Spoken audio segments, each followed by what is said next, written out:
Let's make our flipbook. For my flipbook, I decided to go with this notepad I already had at my place.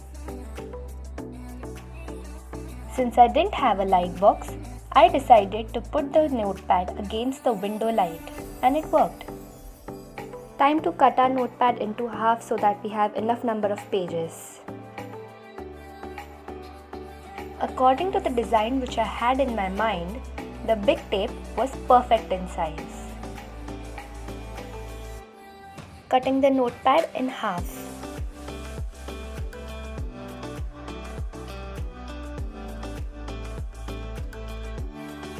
Initially, I had decided to use the light in my window, but later realized I could still see the paper underneath without the light in the window.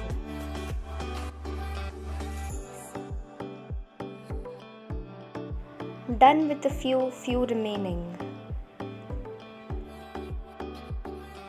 Yay, the last one. Time to decide the color. Let's go according to the sequence.